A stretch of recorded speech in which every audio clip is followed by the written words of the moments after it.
बहुत सारे बच्चे जो हमारे पास इस वक्त फीवर, फ्लू, कफ वगैरह के साथ कोई वायरल इलनेस है, कोई माइल्ड सी डिजीज़ है जिसमें इतना पैनिक होने की, घबराने की ज़रूरत नहीं। उसमें आपने क्या करना है कि बच्चे को फ़ौरन जो है वो स्पॉन्जिंग स्टार्ट करनी है, उसकी पट्टियाँ करनी है माथे पे। 6 मंथ से 6 ईयर्स की जो एज होती है वो बहुत क्रिटिकल है इस लिहाज से, क्योंकि इस एज में बच्चे को अगर फीवर हो जाए, हमारे पास कुछ ऐसे बच्चे भी आते हैं जिनको एंटी कफ सिरप दिए जाते हैं। एंटी कफ सिरप जो है खांसी रोकने के लिए बच्चों में रेकमेंडेड नहीं है। अस्सलाम वालेकुम, मेरा नाम डॉक्टर ज़ीशान है। मैं गंगाराम हॉस्पिटल में चिल्ड्रन वार्ड में सीनियर रजिस्ट्रार के तौर पे अपने फ़राइज़ अंजाम दे रहा हूँ। हमारा आज का टॉपिक का मकसद ये है कि पेरेंट्स को थोड़ी सी अवेयरनेस दी जाए कि जिस तरह से सीज़न चेंज हो रहा है और बहुत सारे बच्चे जो हमारे पास इस वक्त फ़ीवर, फ्लू, कफ वगैरह के साथ आ रहे हैं, तो उनको थोड़ी सी अवेयरनेस पेरेंट्स को दी जाए कि किस तरह से बच्चे को हैंडल करना है। First of all in disease को प्रिवेंट करने के लिए, और दूसरे नंबर पे इन डिजीज़ अगर बच्चा जो है उसको ये डिज़ीज़ हो जाती है तो उसको कैसे बजाय पैनिक होने के या ये सोचने के कि अब करना क्या है, प्रैक्टिकल पॉइंट ऑफ व्यू से हम कुछ ऐसे पॉइंट्स डिस्कस कर सकें जो पेरेंट्स घर पे कर सकें, और उसके बाद कब और किस वक्त इसको हॉस्पिटल लाना ज़रूरी होगा या डॉक्टर को चेक कराना ज़रूरी होगा। तो सबसे पहले हम बात करते हैं कि अगर एक बच्चे को फ़ीवर, फ्लू है तो उसको प्रिवेंशन का तरीका ये है कि सबसे पहले तो जिस तरह हमने कोविड में सुना था कि आपने हैंड वॉशिंग रखनी है बच्चे की, क्योंकि ये रेस्पिरेटरी ड्रॉपलेट्स हैं, रेस्पिरेटरी डिजीज़ हैं, ये ट्रांसमिट होने वाली डिजीज़ हैं जो एक बच्चे से दूसरे बच्चे को लग सकती हैं। तो अगर घर में कोई बच्चा बीमार है या अगर बच्चा स्कूल जा रहा है, डे केयर में जा रहा है, तो वहाँ वो बहुत सारे बच्चों के दरमियान जब रहेगा तो उसको बहुत सारी डिजीज़ जो हैं वो कैच करने का ख़तरा है। तो इसलिए अपने बच्चों की आदत बनवाएं कि सबसे पहले वो हैंड वॉशिंग करें। कोई भी काम करने से पहले जो है वो अपने साबुन से हाथ 20 सेकंड तक, 30 सेकंड तक लाजमी धोएं, ताकि ये इन्फेक्शंस जो ऑर्गेनिजम्स हैं ये हाथों के जर्म्स जो हैं इनके निकल जाएं, ताकि यही जर्म्स जो हैं जब वो बच्चा हाथ लगाएगा अपने मुंह पे, नाक पे, तो वो बच्चा जो है वो ऑर्गेनिज्म कैच कर लेगा, ऑर्गेनिज्म अंदर चला जाएगा और वो डिजीज़ कॉज करेगा। दूसरे नंबर पे जो हैबिट अपनाने की ज़रूरत होती है वो आज मतलब कोविड जो है वो बेशक कम हो गया है, लेकिन उसके लिए प्रिवेंशन के लिए बहुत ज़रूरी है कि हम कुछ ऐसी मास्क इस्तेमाल करें या अपने नाक और मुंह को ढांप के रखें ताकि वो ऑर्गेनिज्म जो है अंदर ट्रांसमिट ना हो सके। ये बेशक जो ये सर्दी का जो मौसम होता है ये इसलिए भी ख़तरनाक होता है क्योंकि बंद कमरे होते हैं और बहुत सारे लोग जब एक कमरे में जमा होंगे तो उनके जर्म्स जो है वो एक दूसरे को ट्रांसमिट होने का ख़तरा होगा। तो प्रिवेंशन के लिए ये बात बहुत ज़रूरी है कि एक तो मास्क का इस्तेमाल रखें, अपने हाथों को साफ़ सुथरा रखें, बार बार धोएं, ताकि ये ऑर्गेनिजम्स कैच करने का ख़तरा कम से कम हो जाए।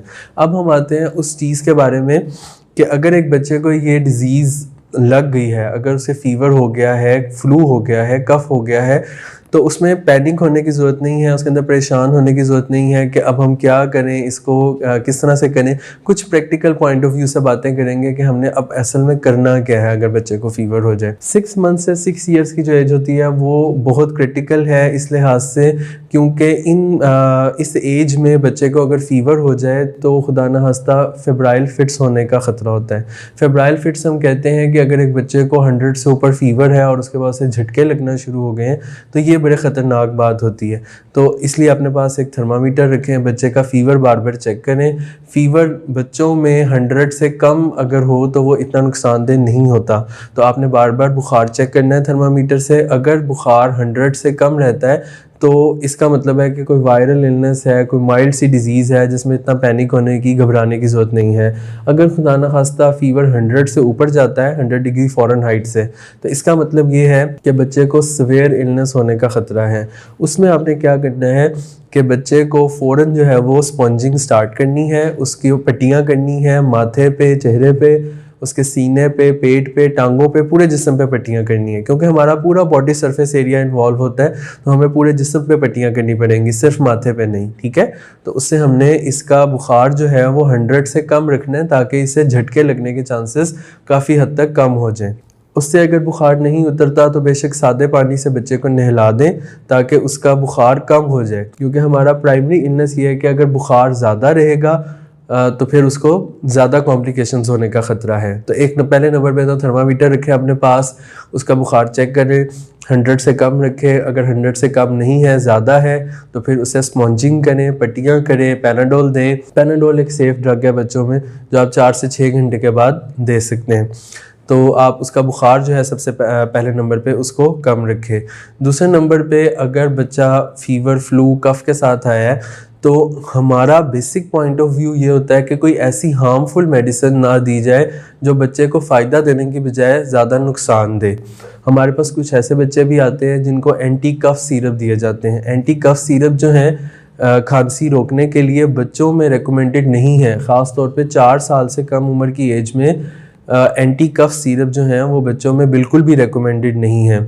कफ जो है वो एक प्रोटेक्टिव रिफ्लेक्स है। जिस तरह हमारी आंख में कोई चीज़ जाने लगे तो फ़ौरन जो है हमारी आंख बंद हो जाती है ताकि उस कोई हार्मफुल चीज़ अंदर ना जाए। हमारा ये प्रोटेक्टिव रिफ्लेक्स है कि आइज़ ब्लिंकिंग होती है। नॉर्मली अगर कोई चीज़ या कोई उंगली, कोई चीज़ हमारी आंख में गर्द जा रही है तो हमारी आंख बिल्कुल फ़ौरन शट डाउन हो जाती है ताकि कोई गर्द आलूद चीज़, कोई नुकसानदेह चीज़ आंख के अंदर दाखिल ना हो। इसी तरह एक प्रोटेक्टिव रिफ्लेक्स कफ भी है। खांसी जो है वो एक प्रोटेक्टिव रिफ्लेक्स है जो अल्लाह ताला ने, नेचर ने हमें दिया है कि ये कफ जो है बच्चे को हार्मफुल ऑर्गेनिजम्स से बचाने के लिए कफ आ रही है कि वो अंदर जो ऑर्गेनिजम्स हैं जो अंदर लंग्स के अंदर डैमेज कर सकते हैं वो बाहर निकलने की कोशिश कर रहे हैं। अगर हम उस कफ को सप्रेस कर देंगे, दबा देंगे कि कफ ना आए, खांसी रोक देंगे, तो वो ऑर्गेनिज्म अंदर और ज़्यादा नुकसान पहुंचाएगा और ज़्यादा जो है वो डैमेज करेगा लंग्स को। तो इसलिए कफ जो है सिरप हम अवॉइड करें 4 साल से कम उम्र की एज में।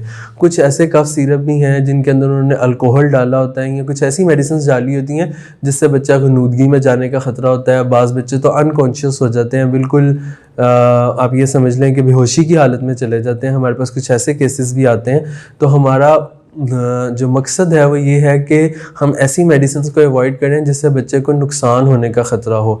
आमतौर पे घरों में कफ़ सिरप पड़े होते हैं, तो अगर बच्चे को कफ़ आ रही है तो वो कफ़ सिरप देना स्टार्ट कर देते हैं।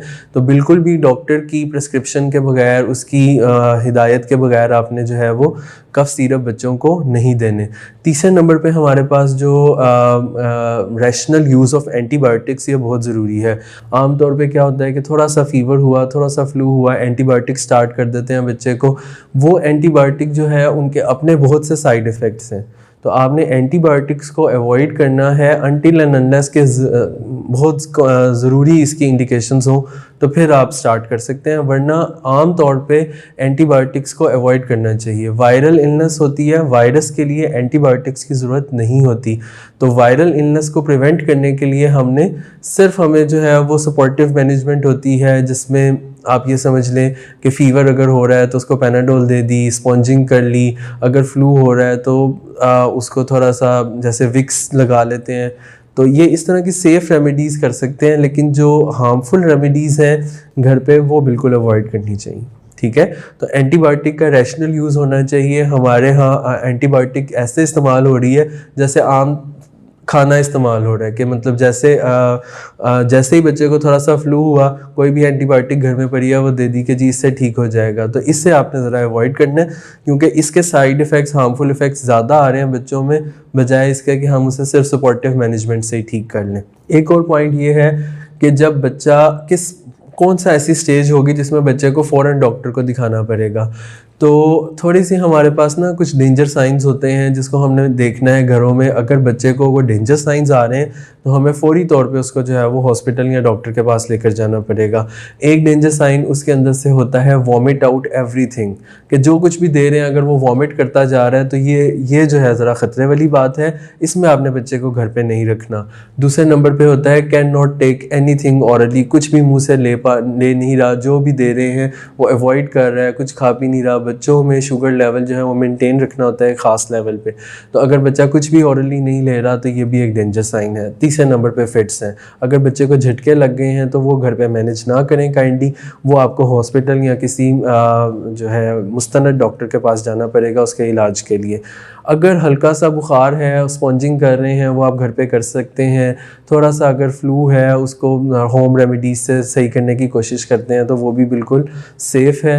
लेकिन आपने अवॉइड किस चीज़ को करना है, एक तो कफ सिरप्स को अवॉइड करना है, दूसरे नंबर पे एंटीबायोटिक का रैशनल यूज़ होना चाहिए। एंटीबायोटिक्स नहीं देनी बच्चे को मुस्तनद डॉक्टर की प्रिस्क्रिप्शन के बगैर, क्योंकि उनकी रेजिस्टेंस इस कदर ज़्यादा हो गई है कि फिर जब एक्चुअल नीड होती है एंटीबायोटिक्स की तो फिर वो असर नहीं करती। तो आपने ये थोड़ी सी प्रिवेंशन के लिहाज से भी चीज़ें देखनी है। बच्चे को गर्द धूल मिट्टी से बचाना है। अगर बच्चा डे केयर में जा रहा है या स्कूल में जा रहा है जहाँ बहुत सारे बच्चे उसके साथ हैं, किसी को भी रेस्पिरेटरी इन्फेक्शन हो तो उसे बचाने के लिए बच्चे को मास्क पहना के रखें। उसे बार बार हैंड वॉशिंग का बताएं कि वो अच्छी तरह हाथ धोए ताकि उसके जो जर्म्स हैं वो साथ साथ निकलते जाएँ, तो उससे उसके ऑर्गेनिजम्स कैच करने का ख़तरा बहुत हद तक कम हो जाएगा।